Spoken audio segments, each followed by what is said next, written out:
Bismillahirrahmanirrahim. Assalamualaikum warahmatullahi wabarakatuh.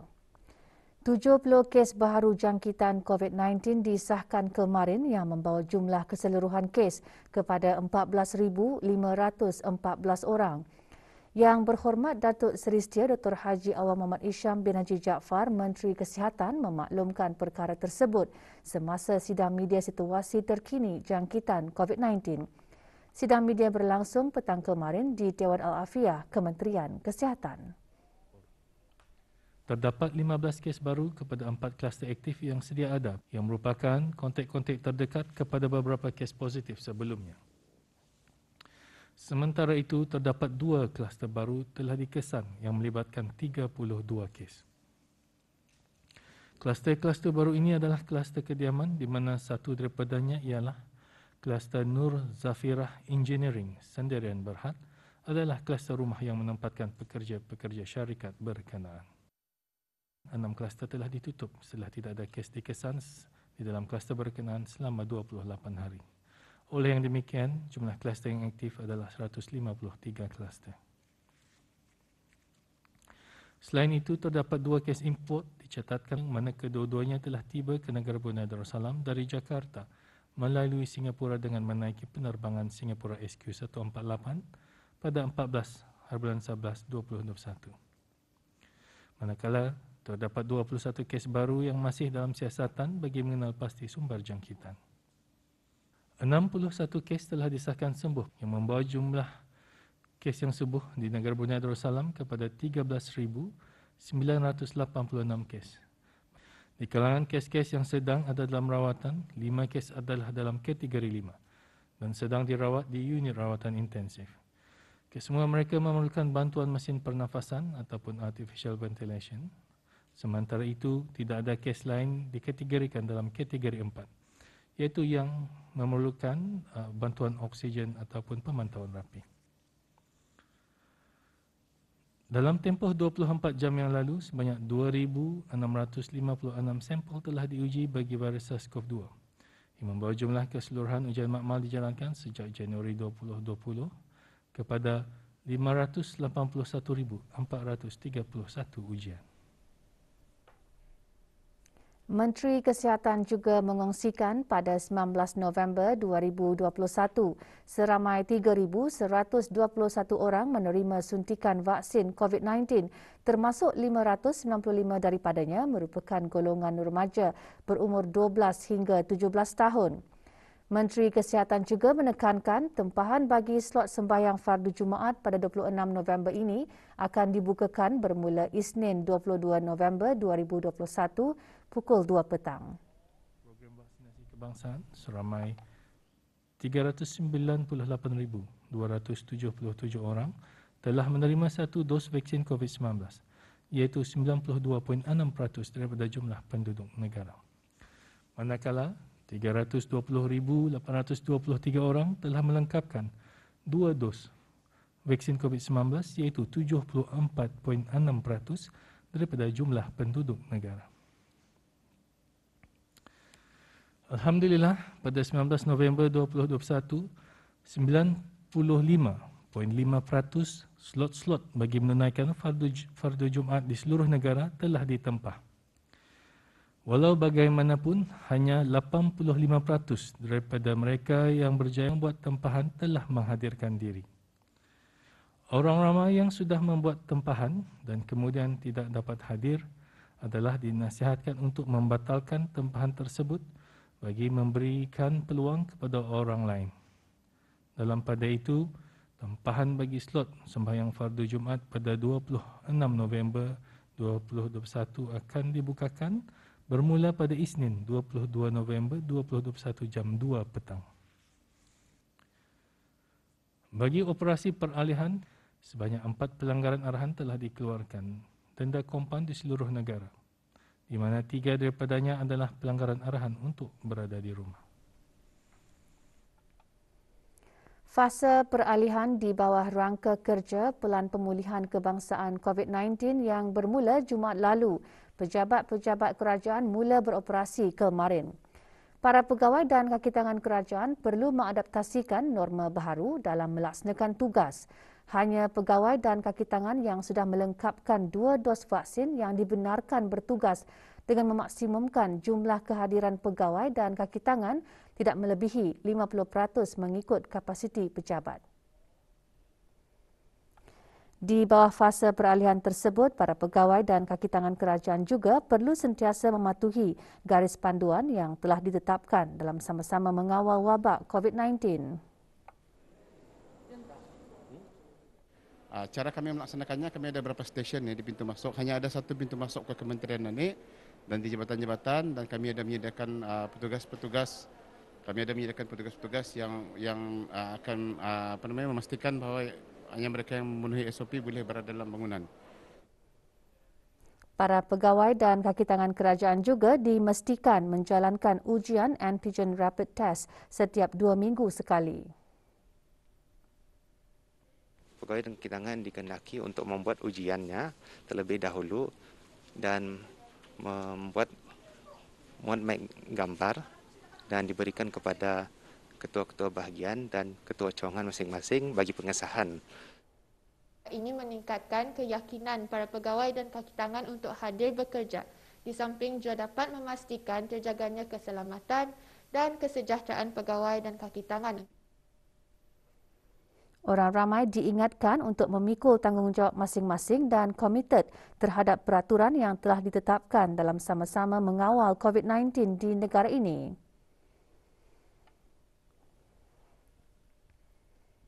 Sementara itu, restoran dan food court beroperasi seperti biasa dengan membuka semula perkhidmatan dine-in di bawah fasa peralihan.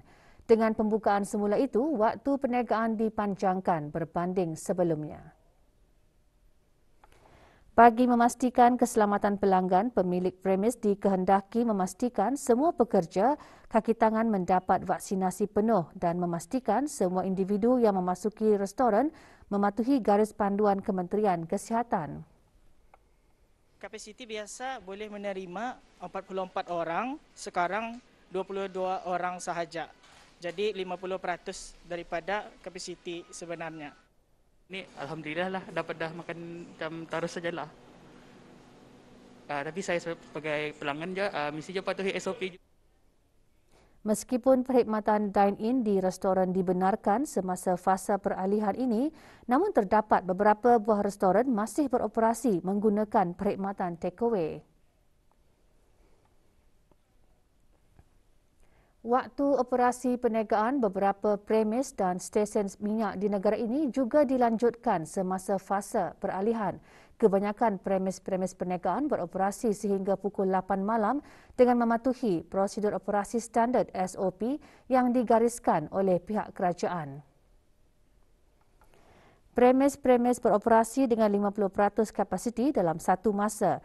Hanya individu yang mendapatkan vaksin penuh serta mempunyai kod Blue Health berwarna hijau atau kuning sahaja dibenarkan memasuki premis-premis perniagaan. Sementara itu, waktu perniagaan di stesen-stesen minyak di negara ini juga dikemas kini. Untuk mengetahui waktu perniagaan terkini, orang ramai boleh merujuk menerusi laman sesawang BSM iaitu www.bsm.com.bn atau media sosial rasmi BSM @Brunei Shell Marketing.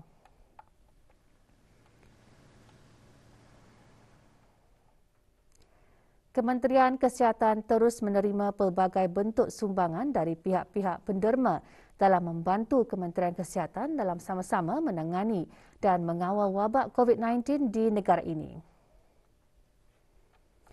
Makmal Rujukan Virologi Kebangsaan Jabatan Perkhidmatan Makmal Kementerian Kesihatan menerima sumbangan sistem ujian PCR SARS-CoV-2 daripada syarikat Kosi Sdn Bhd. Sumbangan diterima oleh Awang Haji Maswadi bin Haji Mohsin, Setiausaha Tetap Kementerian Kesihatan. Penyerahan sumbangan diadakan di Makmal Rujukan Virologi Kebangsaan Jalan Sumbiling. Sumbangan seumpamanya merupakan sistem automated sample extraction bagi memproses sampel swab sebelum ujian PCR. Sistem ini meningkatkan kapasiti ujian PCR SARS-CoV-2 makmal tersebut bagi menangani peningkatan keperluan ujian semasa pandemik COVID-19. Sumbangan juga diterima daripada Progresif Sdn Bhd dan individu. Orang ramai yang berhasrat untuk menyumbang boleh hubungi MOH Emergency Operation Center melalui talian 7295-712 pada waktu bekerja sahaja.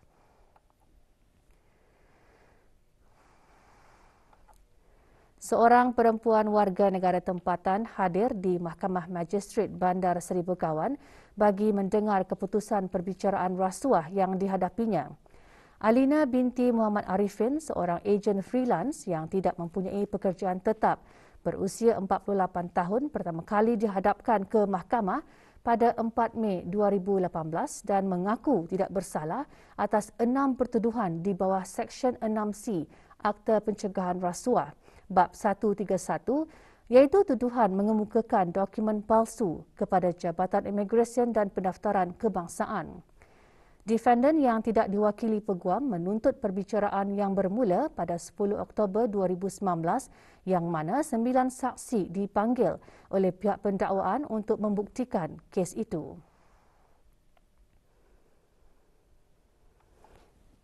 Siasatan yang dijalankan oleh Biro Mencegah Rasuah mendapati antara Januari 2008 hingga Jun 2009, defendant dengan sengaja mengemukakan 6 borang permohonan kepada gerani pendaftaran yang berkhidmat di bahagian kad pengenalan pintar Jabatan Imigresen dan Pendaftaran Kebangsaan untuk memohon kad pengenalan hijau Brunei untuk warga negara Indonesia dan Filipina, yang mana defendant mengetahui bahawa borang permohonan tersebut mengandungi pernyataan yang palsu apabila kenyataan yang benar adalah warga asing tersebut tidak pernah bekerja sebagai pemandu atau pembantu rumah dan di dalam pengetahuan defendant adalah bertujuan untuk mengelirukan pengawal Jabatan Imigresen dan Pendaftaran Kebangsaan. Mahkamah mendapati defendant bersalah dan disabitkan atas 4 pertuduhan daripada 6 pertuduhan pilihan. Pada 5 Januari 2008, di bahagian kad pengenalan pintar di Ibu Pejabat Jabatan Imigresen dan Pendaftaran Kebangsaan, Jalan Menteri Besar, telah memberikan dengan sengaja kepada seorang ejen, Rafiah binti Haji Muhammad Yusof, gerani pendaftaran yang ditempatkan di bahagian kad pengenalan pintar Jabatan Imigresen dan Pendaftaran Kebangsaan, satu dokumen, iaitu borang permohonan kad pengenalan hijau bagi seorang warga negara Indonesia, iaitu Nasihun dengan nombor pasport Indonesia AH698045 kepada pengawal imigresen dan pendaftaran kebangsaan dan yang mana ianya mengandungi kenyataan palsu, iaitu Nasihun dinyatakan dalam borang permohonan tersebut sebagai pemandu bagi Haji Muhammad Ali bin Muhammad Arifin di nombor 32 Simpang 28 Jalan Batu Bersurat Gadong, apabila kenyataan sebenar adalah Nasihun tidak pernah diambil bekerja oleh Haji Muhammad Ali sebagai pemandu tersebut. Defendant pada 22 Mac 2008 di bahagian kad pengenalan pintar di Ibu Pejabat Jabatan Imigresen dan Pendaftaran Kebangsaan, Jalan Menteri Besar, telah memberikan dengan sengaja kepada seorang ejen, Rafiah binti Haji Muhammad Yusof, gerani pendaftaran yang ditempatkan di bahagian kad pengenalan pintar di Jabatan Imigresen dan Pendaftaran Kebangsaan, satu dokumen, iaitu borang permohonan kad pengenalan hijau bagi seorang warga negara Filipina, iaitu Aida Labis Libato dengan nombor pasport Filipina XX03971168 kepada pengawal imigresen dan pendaftaran kebangsaan dan yang mana ianya mengandungi kenyataan palsu, yang mana Aida Labis Libato dinyatakan sebagai amah bagi Haji Muhammad Suhaili bin Muhammad Arifin di nombor 48 Simpang 806 Kampung Jangsak, apabila kenyataan sebenar adalah Aida Labis Libato tidak pernah diambil bekerja oleh Haji Muhammad Suhaili bin Muhammad Arifin sebagai seorang amah. Defendant pada 6 Januari 2009 di bahagian kad pengenalan pintar di Ibu Pejabat Jabatan Imigresen dan Pendaftaran Kebangsaan, Jalan Menteri Besar, telah memberikan dengan sengaja kepada seorang ejen, Marsita binti Haji Muhammad Yusof, gerani pendaftaran yang ditempatkan di bahagian kad pengenalan pintar di Jabatan Imigresen dan Pendaftaran Kebangsaan, satu dokumen, iaitu borang permohonan kad pengenalan hijau bagi seorang warga negara Filipina, iaitu Alan Manaloto Serrano dengan nombor pasport Filipina SS049075 kepada pengawal imigresen dan pendaftaran kebangsaan dan yang mana ianya mengandungi kenyataan palsu yang mana Alan Manaloto Serrano dinyatakan sebagai buruh bagi syarikat Bersatu Maju di nombor 32 Jalan Batu Bersurat apabila kenyataan sebenar adalah Alan Manaloto Serrano tidak pernah diambil bekerja oleh syarikat Bersatu Maju sebagai seorang buruh. Defendant pada 24 Jun 2009 di bahagian kad pengenalan pintar di Ibu Pejabat Jabatan Imigresen dan Pendaftaran Kebangsaan Jalan Menteri Besar telah memberikan dengan sengaja kepada seorang ejen Marsita binti Haji Muhammad Yusof kerana pendaftaran yang ditempatkan di bahagian kad pengenalan pintar di Jabatan Imigresen dan Pendaftaran Kebangsaan satu dokumen iaitu borang permohonan kad pengenalan hijau bagi seorang warga negara Filipina iaitu Julius Anthony Obongon Vino dengan nombor pasport Filipina XX05-22361 kepada pengawal imigresen dan pendaftaran kebangsaan dan yang mana ianya mengandungi kenyataan palsu yang mana Julius Anthony Obongon Vino dinyatakan sebagai buruh bagi syarikat Santana Electrical Company di nombor 12 Bangunan Hasbullah Jalan Gadong apabila kenyataan sebenar adalah Julius Anthony Obongon Vino tidak pernah diambil bekerja oleh syarikat Santana Electrical Company sebagai seorang buruh. Magistrate mendapati pihak pendakwaan telah membuktikan kes tanpa keraguan munasabah terhadap 4 pertuduhan sahaja dan membebaskan 2 pertuduhan di bawah Seksyen 6C Akta Pencegahan Rasuah kerana saksi penting bagi 2 pertuduhan tidak dapat memberi keterangan kerana mereka telah meninggalkan negara Brunei Darussalam. Hukuman kes tersebut akan diperdengarkan pada 29 November 2021, 9 pagi oleh magistrate. Sementara itu, defendant dibebaskan dengan ikat jamin mahkamah sementara menunggu hukuman. Pendakwaan dan perbicaraan kes tersebut dikendalikan oleh Pegawai Pendakwa Syamsuddin bin Haji Kamaluddin. Hakim yang mendengarkan perbicaraan tersebut, Mahkamah Magistrate Kanan, Hajah Ervi Sufitriana binti Haji Abdul Rahman.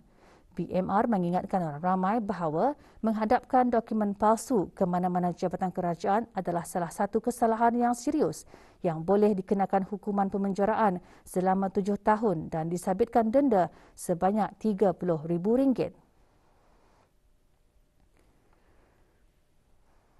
Sebagai usaha menyokong Hari Kanak-Kanak Sedunia dan dengan kerjasama Kementerian Pembangunan, Jambatan Sultan Haji Umar Ali Saifuddin dan Jambatan Raja Isteri Pengira Anak Hajah Salihah dinyalakan dengan lampu berwarna biru. Dengan tema bersatu dalam pemulihan pasca pandemik COVID-19 kanak-kanak, sambutan memfokuskan kepada memperjuangkan kebajikan dan kesejahteraan kanak-kanak untuk menghadapi cabaran hari ini dan masa hadapan dengan mengadaptasi amalan norma baharu.